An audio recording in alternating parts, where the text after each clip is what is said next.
Strung out and nowhere to detox but in jail. The harsh reality for Fayette County, struggling to fight addiction with limited resources. 6 on Your Side investigator Tara Morgan got an exclusive look inside the jail where the sheriff has formed a unique partnership. Fayette County, population 28,666, a small farming community that isn't immune to the opioid crisis. Every county has a drug problem. And if they say there's not, they're in big denial. In 2018, medics treated nearly 100 people for suspected opiate overdoses in the county, one at the jail with naloxone. 40 overdoses just this year in Fayette. And unfortunately, we've had 2 deaths. Sheriff Vernon Stanforth recalls 2 overdose deaths at the jail in Washington Courthouse in 2016 and 2017. And the addiction is just so severe, they'll do anything. Everything and anything to get their next fix.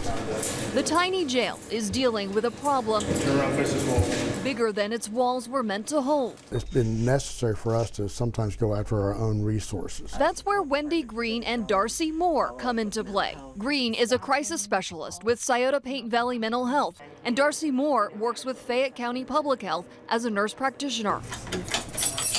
I feel like more people than not come in to the jail with some kind of a withdrawal, whether it's from alcohol, fentanyl, heroin, Suboxone, meth. On this day, a deputy escorts inmate Mark Wickensheimer inside a room the size of a broom closet. It's a tight squeeze. Tight squeeze for sure, yeah. It's the jail's medical clinic. Okay, how you feeling today? All right.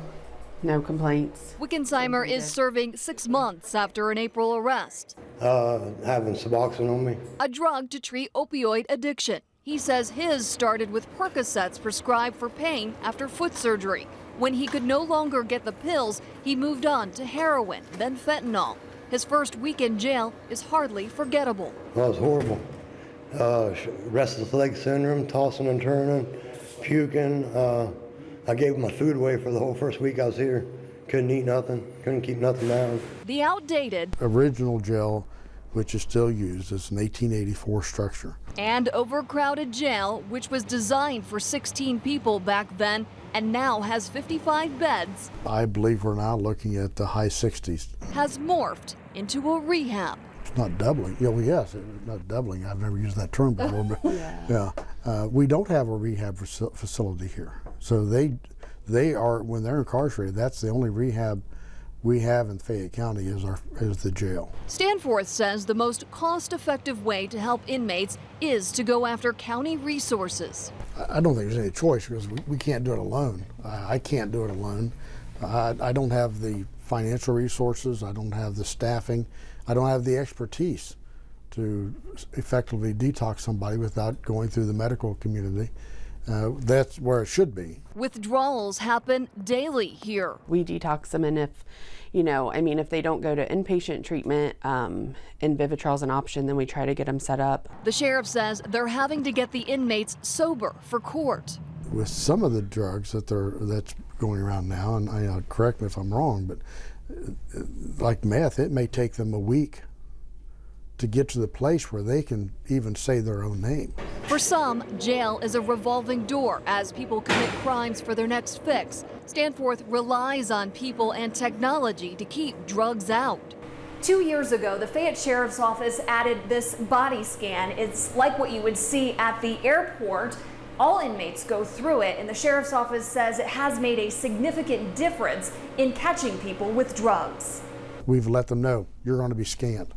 And and we've charged those people that think they can fool the scan. Help and hope behind bars despite hardships. I mean, sometimes we see 7 or 8 relapses, and then eventually they'll get it. And hopefully, when the inmates are released, they can continue those services within those agencies. Wickensheimer says he's done using. The jail, in his mind, is his saving grace. Yeah, I'm not mad I'm here.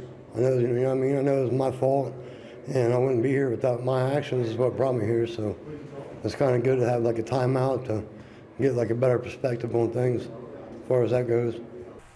The county received a $20 million loan from the USDA to build a new jail. As you can see right now, work is being done. Groundbreaking was just last month. The sheriff doesn't expect to house inmates here until 2021. Tara Morgan, 6 on Your Side, investigates. Wow, incredible information there from Tara, and the work that they're doing inside that jail with limited resources. Yeah, incredible. Really shocking. And that drone footage was really cool too. That was very to cool. see that big site out there, only a matter of time. It is hot outside. If